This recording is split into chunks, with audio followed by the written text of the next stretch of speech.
લોકસભા ચૂંટણીમાં કોંગ્રેસ અને આમ આદમી પાર્ટીએ ગઠબંધન કર્યું છે, પરંતુ આવનારી અન્ય કોઈ ચૂંટણીમાં ગઠબંધન થશે કે નહીં તેને લઈ કોંગ્રેસના પ્રમુખે નિવેદન આપ્યું।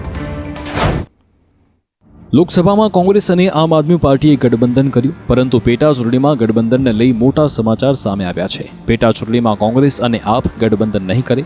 કોંગ્રેસ પ્રમુખ શક્તિસિંહ ગોહિલે ગઠબંધનને લઈ મહત્વનું નિવેદન આપ્યું। તેમણે કહ્યું કે જે 5 બેઠક ખાલી થઈ છે તે બેઠક ઉપર કોંગ્રેસ ધારાસભ્યો હતા, એટલે આ તમામ બેઠક ઉપર કોંગ્રેસ જ ઉમેદવાર ઊભા રાખશે। મહત્વનું છે કે 4 દિવસ અગાઉ કોંગ્રેસ અને આમ આદમી પાર્ટીના મોટા નેતાઓએ પેટા ચૂંટણીમાં ગઠબંધન કરવું કે નહીં તે અંગે ચર્ચા કરી હતી। મહત્વનું છે કે વિસાવદર પેટા ચૂંટણીની જાહેરાત થઈ નથી। એવી શક્યતાઓ છે કે આમ આદમી પાર્ટી વિસાવદર બેઠક પર પોતાનો ઉમેદવાર ઊભો રાખશે અને ત્યાં કોંગ્રેસ પોતાના ઉમેદવાર ઊભા નહીં રાખે। ગુજરાત કોંગ્રેસે આજે એકાઉન્ટ ફ્રીઝ કરવા અંગે ભાજપ પર આકરા પ્રહાર કર્યા। ગુજરાત કોંગ્રેસ પ્રદેશ પ્રમુખ શક્તિસિંહ ગોહિલે કહ્યું કે કોંગ્રેસના ખાતામાંથી સીધા જ 115.32 કરોડ ઉપાડી લેવાયા। 115.32 કરોડ રૂપિયા કોંગ્રેસ પક્ષના એકાઉન્ટમાંથી સીધા ઉઠાવી લેવામાં આવ્યા। આપણા આ દેશના કાયદાઓ એમણે રાજકીય પક્ષોના મળતા દાનને ઇન્કમ ટેક્સમાંથી મુક્તિ આપી છે। ભારતીય જનતા પાર્ટી સહિત એક પણ રાજકીય પક્ષ એ ઇન્કમ ટેક્સ નથી ભરતો। 7 વર્ષ પછી ચૂંટણી માથા ઉપર આવી ગઈ ત્યારે 2017-18માં તમે 14,49,000 રૂપિયા રોકડા કેમ લીધા હતા? આ મોટો ગુનો થઈ ગયો છે।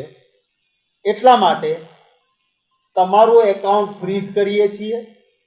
11 ખાતાઓ ફ્રીઝ કર્યા અને કહ્યું કે તમારે 210 કરોડ 25 લાખ રૂપિયા ભરવાના છે પેનલ્ટી। શું કામ?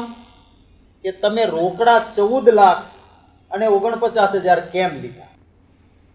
રાજકોટમાં સરસ્વતી શૈક્ષણિક સંકુલના લંપટ આચાર્ય એવા આપ નેતાએ 4 વિદ્યાર્થીની સાથે જાતીય સતામણી કરી હોવાની ફરિયાદ થઈ છે। સ્થાનિક નગરસેવકના આક્ષેપ પર પોલીસે તેની ધરપકડ કરી હતી।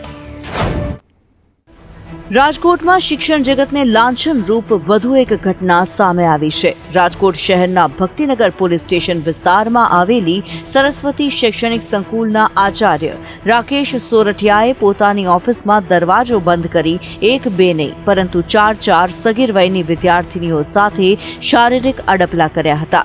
બનાવ અંગે ફરિયાદ દાખલ કરી પોલીસે આરોપી લંપટ પ્રિન્સિપાલને સકંજામાં લઈ કાર્યવાહી હાથ ધરી છે। ઉલ્લેખનીય છે કે આરોપી લંપટ આચાર્ય રાજકોટ શહેર આમ આદમી પાર્ટીનો નેતા છે અને પોતે ગત રાજકોટ મહાનગરપાલિકાની ચૂંટણીમાં વોર્ડ નંબર 17માંથી ચૂંટણી લડી ચૂક્યો હોવાનું સામે આવ્યું છે। ભોગ બનનાર સગીર વયની દીકરીની માતાની ફરિયાદના આધારે ભક્તિનગર પોલીસે આરોપી રાકેશ સોરઠિયા વિરુદ્ધ આઈપીસી કલમ 354 ક તેમજ પોક્સો એક્ટ હેઠળ કલમ મુજબ ગુનો નોંધી તેની ધરપકડ કરી છે। સુરતના કતારગામમાં મસમોટું નકલી માર્કશીટનું કૌભાંડ ઝડપાયું। પાટીદાર ભવન સામે યશ એજ્યુકેશન એકેડેમીમાં પોલીસે દરોડા પાડતા આ કૌભાંડ બહાર આવ્યું। સુરતમાં બોગસ માર્કશીટ વેચવાનું આખું રેકેટ ઝડપાયું। સિંગણપુર પોલીસે તપાસ કરતા કૌભાંડમાં નિલેશ સાવલિયા નામના એજન્ટની ભૂમિકા મહત્વની હોવાનું સામે આવ્યું। થોડા દિવસ અગાઉ કતારગામ વિસ્તારમાં રહેતા અક્ષર કડથિયાની કેરળના તિરુઆનંદપુરમ પોલીસ દ્વારા ધરપકડ થઈ હતી। કેરળ શિક્ષણ બોર્ડની ડુપ્લિકેટ માર્કશીટ બનાવી હોવાને કારણે તેની ધરપકડ થઈ, જેની તપાસ કરતા ચોંકાવનારા ખુલાસા થયા છે। અક્ષર કડથિયાએ જે ડુપ્લિકેટ માર્કશીટ બનાવેલી એ સિંગણપુર પોલીસ સ્ટેશન વિસ્તારની હદમાં આવેલા નિલેશ મગનભાઈ સાવલિયા દ્વારા બનાવવામાં આવેલી હતી। તો અમારા સિંગણપુર પોલીસ દ્વારા આ ઇસમ ઉપર થોડી વોચ રાખવામાં આવેલી કે હકીકત શું છે।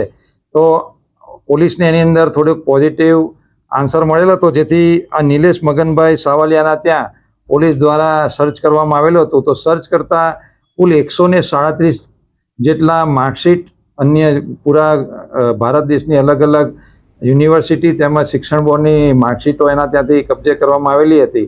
અને સુરતમાં નકલી પનીર નકલી ઘી બાદ હવે નકલી જન સુવિધા કેન્દ્ર ઝડપાયું છે। કાપોદ્રામાં ધમધમતું હતું આ નકલી જન સુવિધા કેન્દ્ર।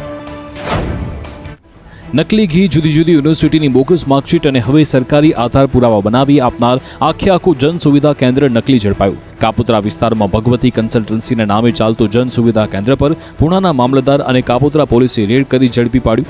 પોલીસે નકલી જન સુવિધા કેન્દ્ર ચલાવનાર એક આરોપીને પણ ઝડપ્યો છે. કોમ્પ્યુટર, પ્રિન્ટર સહિત નકલી આધાર પુરાવા પણ પોલીસે જપ્ત કર્યા છે.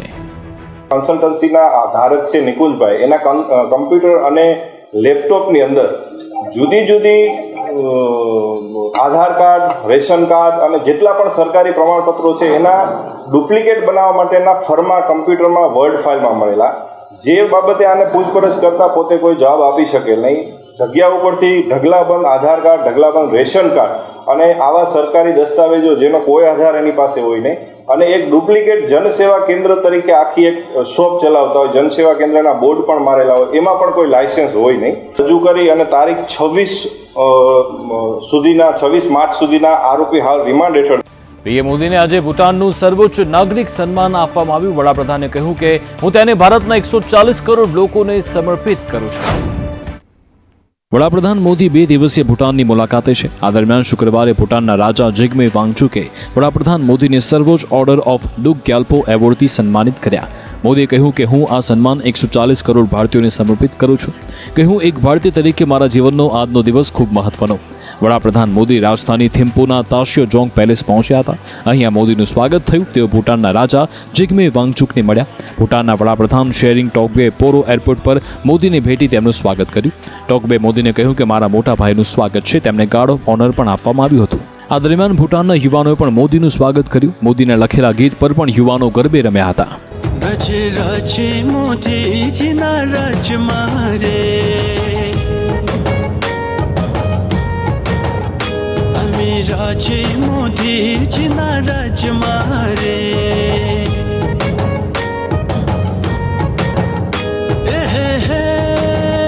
સૌસે માત મારે વત મારે. તો રશિયાએ ફ્રાન્સ પર પરમાણુ હુમલાની ધમકી આપી છે. કહ્યું કે અમારી ન્યુક્લિયર મિસાઇલ પેરિસ સુધી પહોંચવામાં ફક્ત 2 જ મિનિટ લેશે. રશિયા અને યુક્રેન વચ્ચેના યુદ્ધમાં યુક્રેનની પડખે ઊભા રહેલા ફ્રાન્સ અને રશિયાએ પરમાણુ હુમલાની ધમકી આપી. પુતિનના નિકટના સાથીદાર તેમજ રશિયન સંસદનો ઉપાધ્યક્ષ પ્યોત્ર ટોલ્સ્ટોય ફ્રાન્સના સૈનિકો યુક્રેન વતી લડવા માટે ઉતરશે તો રશિયા દ્વારા પેરિસ પર પરમાણુ હુમલો કરાઈ શકે તેવી શક્યતા છે. પ્યોત્ર ટોલ્સ્ટોય ફ્રાન્સની એક ન્યૂઝ ચેનલને આપેલ ઇન્ટરવ્યૂમાં નાટકીય અંદાજમાં કહ્યું કે રશિયાએ પેરિસ પર પરમાણુ હુમલાની ગણતરી પણ કરી છે. રશિયા દ્વારા લોન્ચ કરાયેલી ન્યુક્લિયર મિસાઇલને પેરિસ સુધી પહોંચતા માત્ર 2 જ મિનિટ લાગશે. રશિયા માટે પોતાના દેશની સુરક્ષા સુનિશ્ચિત કરવી જરૂરી છે, કારણ કે ફ્રાન્સ સહિતના નાટો દેશો રશિયન સીમાઓની આસપાસ મિસાઇલ તૈનાત કરી રશિયા માટે ખતરો પેદા કરે છે. ફ્રાન્સે જો યુક્રેન વતી જંગમાં પોતાના સૈનિકોને ઉતાર્યા તો રશિયાની સેના આ તમામ સૈનિકોને પણ ખતમ કરશે. રશિયન સંસદના ઉપાધ્યક્ષ પ્યોત્ર ટોલ્સ્ટોય પરમાણુ હુમલાની ધમકી આપી રશિયાના ઈરાદા સ્પષ્ટ કર્યા છે. તો માલદીવ તેની હરકતોથી બાજ નથી આવી રહ્યો. પહેલા ભારતીય સૈનિકોને પાછા મોકલે, હવે ભારતીય હેલિકોપ્ટર અને વિમાનનો પણ ઉપયોગ નહીં કરે. માલદીવના ભારત વિરોધી રાષ્ટ્રપતિ મોઇઝુએ ભારતના સૈનિકોને દેશ છોડવાની તો ફરજ પાડી અને હવે માલદીવ સરકારે ભારતે આપેલા હેલિકોપ્ટર અને વિમાનનો ઉપયોગ પણ બંધ કરવા વિચારણા કરી છે. ભારતે 2 હેલિકોપ્ટર અને 1 ડોર્નિયર વિમાન મોઇઝુ રાષ્ટ્રપતિ બન્યા તે પહેલા ભારત તરફી સરકારને ભેટ આપવામાં આવ્યા હતા, જેથી માલદીવ તેનો ઇમરજન્સી સ્થિતિમાં ઉપયોગ કરી શકે. આ હેલિકોપ્ટર અને પ્લેનના સંચાલન માટે ભારતે સૈનિકોની ટુકડી પણ તૈનાત કરી હતી. હોળીનું પર્વ નજીક આવી રહ્યું છે, જેને લઈ એસટી બસ મથકો અને રેલવે વગેરેમાં મુસાફરોની ભારે ભીડ જોવા મળી રહી છે. અમદાવાદના એસટી સ્ટેન્ડ પર મુસાફરોનો ભારે ધસારો જોવા મળ્યો. અમદાવાદના મુખ્ય એસટી બસ મથક ગીતા મંદિર પર મુસાફરોની ભારે ભીડ જોવા મળી રહી છે. હોળી અને ધૂળેટીના તહેવારોને લઈ વતન તરફ દોટ મૂકતા લોકોની ભીડને કારણે ભારે ધસારો જોવા મળી રહ્યો છે. મુસાફરોની સુવિધાને ધ્યાને રાખી સ્ટેટ ટ્રાન્સપોર્ટ નિગમે પણ પ્રવાસીઓ માટે વધારાની 1500 બસ દોડાવવાનું શરૂ કર્યું છે.